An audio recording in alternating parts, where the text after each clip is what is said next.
APPSC పరీక్షకి prepare అవుతున్నప్పుడు ఖనిజ మరియు శక్తి వనరుల టాపిక్ కొంచెం కష్టంగా అనిపిస్తుందా? పర్లేదు, చాలామందికి ఇదే సమస్య. అసలు ఈ టాపిక్లో ఎక్కడ తప్పులు చేస్తారు, వాటిని ఎలా సరిదిద్దుకోవాలి, మ్యాక్సిమం మార్క్స్ ఎలా తెచ్చుకోవాలి అనేది ఈ సెషన్లో క్లియర్గా చూద్దాం.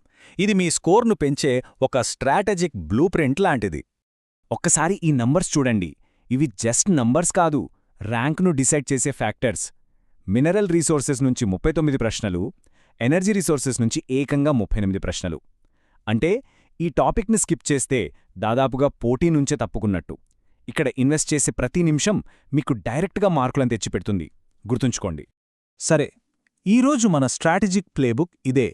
అంటే మనం ఏం డిస్కస్ చేయబోతున్నామో చూద్దాం. ఫౌండేషన్స్ నుంచి మొదలుపెట్టి అడ్వాన్స్డ్ టాక్టిక్స్ వరకు ఎలా వెళ్తామో ఈ ఎజెండా మనకు ఒక క్లియర్ రోడ్ మ్యాప్ ఇస్తుంది.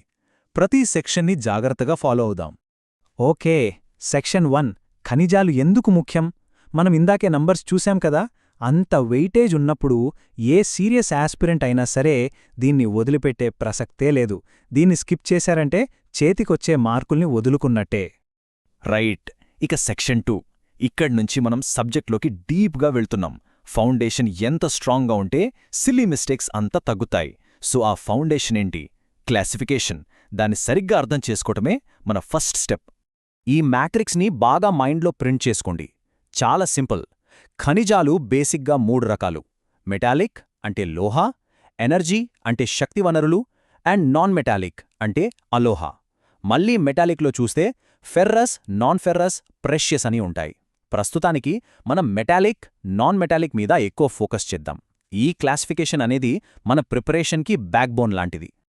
ఇదిగోండి, ఇక్కడే ఎగ్జామ్లో ఒక క్లాసిక్ ట్రాప్ పడుతుంది.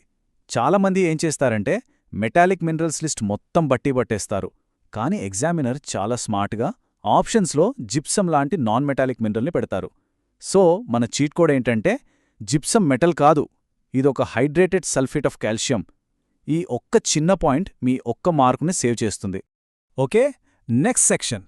ఇక్కడ మనం అనవసరమైనవన్నీ పక్కన పెట్టి ఎగ్జామ్లో పదే పదే అడిగే కీ మెటల్స్ మీద ఫోకస్ చేద్దాం. హై యీల్డ్ ఏరియాస్ అనమాట. ఎగ్జామ్కి ఏదవసరమో ఆ పాయింట్స్ మాత్రమే డిస్కస్ చేద్దాం. ఐరన్ ఓర్, దీనిమీద క్వశ్చన్ వస్తే 2 విషయాలు గుర్తుండాలి. ఫస్ట్ది క్వాలిటీ ఆర్డర్. బెస్ట్ క్వాలిటీ ఏది? Magnetite. Lowest quality siderite. Second point places. Pilbara అనగానే ఆస్ట్రేలియా గుర్తుకు రావాలి. మెసాబీ రేంజ్ అంటే యుఎస్ఏ. ఈ జతల్ని బైహార్ట్ చేసేయండి. ఇవి డైరెక్ట్ హిట్ అయ్యే క్వశ్చన్స్. సరే, ఇప్పుడు 2 ఇండస్ట్రియల్ పిల్లర్స్, అల్యూమినియం ఇంకా కాపర్, వీటిని కంపేర్ చేద్దాం. అల్యూమినియం అనగానే మనకు బాక్సైట్ గుర్తుకు రావాలి. లీడింగ్ ప్రొడ్యూసర్ ఎవరు? ఆస్ట్రేలియా. ఇక కాపర్ విషయానికొస్తే దాని ఓర్ క్యూప్రైట్ లేదా చాల్కోపైరైట్. ఇందులో టాప్ ప్రొడ్యూసర్ చిలీ. ఈ పాయింట్స్ మ్యాచ్ ది ఫాలోయింగ్ ప్రశ్నల్లో చాలా తరచుగా వస్తాయి. చాలా ఈజీగా మార్క్స్ స్కోర్ చేయొచ్చు. ఓకే, ఇప్పుడు ప్రెషియస్ మెటల్స్ చూద్దాం. సిల్వర్లో టాప్ ఎవరు? మెక్సికో. డైమండ్స్లో రష్యా. ఇవి స్ట్రేట్ ఫ్యాక్ట్స్, గుర్తుపెట్టుకోవాలి. కానీ ఇక్కడే ఒక ఇంట్రెస్టింగ్ పాయింట్ ఉంది. అదే స్విట్జర్లాండ్ పారాడాక్స్. అసలు సొంతంగా గోల్డ్ మైన్సే లేని దేశం గోల్డ్ ఎక్స్పోర్ట్లో టాప్లో ఎలా ఉంటుంది? ఇది ఆలోచించాల్సిన విషయం. మన అనలిటికల్ స్కిల్స్ని టెస్ట్ చేసే పాయింట్ ఇది. దీని గురించి ఇంకాస్త డీటెయిల్డ్గా మాట్లాడదాం.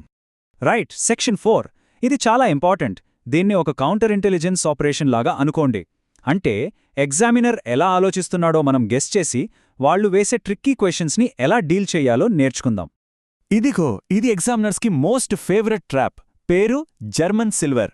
పేరులో సిల్వర్ ఉంది కదా అని అందులో సిల్వర్ ఉంటుందనుకుంటే పప్పులో కాలేసినట్టే. ఇందులో 0% సిల్వర్ ఉంటుంది. ఇది కాపర్, జింక్, నిక్కెల్లున్న ఒక అల్లాయ్. ఈ చీట్ కోడ్ని అస్సలు మర్చిపోవద్దు. మనము ఇందాక మాట్లాడుకున్న స్విట్జర్లాండ్ పారాడాక్స్ ఇదే.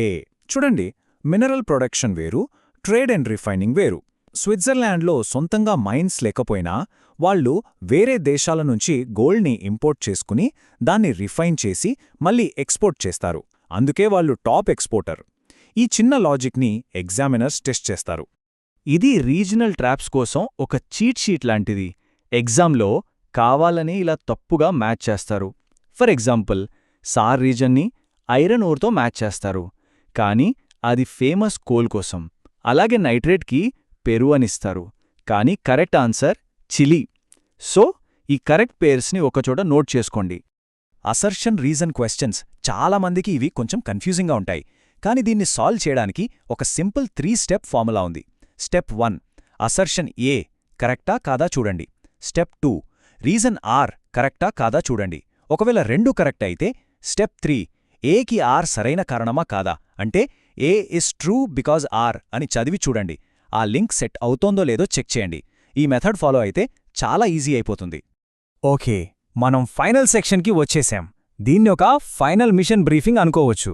ఇప్పటివరకు మనం నేర్చుకున్న మోస్ట్ ఇంపార్టెంట్ పాయింట్స్ని లాస్ట్ మినిట్ రివిజన్ కోసం ఒక క్విక్ చెక్లిస్ట్గా చూద్దాం. ఎగ్జామ్ హాల్కి వెళ్లే ఒక్కరోజు ముందు ఈ 4 పాయింట్స్ తప్పకుండా రివైజ్ చేయండి. 1 ఐరన్ ఓర్ హైరార్కీ, దాని హాట్స్పాట్స్. 2 డిఫరెంట్ మినరల్స్కి గ్లోబల్ లీడర్స్ ఎవరు. 3 జిప్సమ్ లాంటి non metallic outliers. And 4 German silver, Switzerland లాంటి ట్రాప్ ఫ్యాక్ట్స్. ఇవి గుర్తుంటే చాలు, కాన్ఫిడెంట్గా ఎగ్జామ్ రాయొచ్చు. సరే, ఈ సెషన్ను ముగించే ముందు మనం నేర్చుకున్న ఈ బ్లూప్రింట్ను అప్లై చేసి చూద్దాం. మీ నాలెడ్జ్ని టెస్ట్ చేసుకోవడానికి ఇక్కడ కొన్ని ప్రశ్నలున్నాయి. వీటికి ఆన్సర్ చేయడానికి ట్రై చేయండి. ప్రాక్టీస్ క్వశ్చన్ నంబర్ 1 జర్మన్ సిల్వర్లో ఉండే లోహాలు ఏవి? ఇది మనం డిస్కస్ చేసుకున్న ఒక మేజర్ ట్రాప్ ఫ్యాక్ట్. ఆప్షన్స్ చూసి జాగ్రత్తగా ఆన్సర్ చేయండి. నెక్స్ట్ క్వశ్చన్, కింద ఇచ్చిన పేర్స్లో ఏది కరెక్ట్గా మ్యాచ్ అయింది? ఇది మీ నాలెడ్జ్ని అలాగే కామన్ రీజనల్ ట్రాప్స్ని గుర్తించే ఎబిలిటీని టెస్ట్ చేస్తుంది. ఆలోచించి సమాధానం చెప్పండి. ఇక చివరి ప్రశ్న, అజర్షన్ రీజన్ టైప్. ఇది స్విట్జర్లాండ్ పారాడాక్స్ గురించి అలాగే మనం నేర్చుకున్న బికాజ్ లింక్ని ఎలా టెస్ట్ చేయాలో పరీక్షిస్తుంది. ఈ ప్రశ్నతో ఈ సెషన్ ముగిద్దాం. ఈ అనాలిసిస్ అందరికీ ఉపయోగపడిందని అనుకుంటున్నాను. All the best.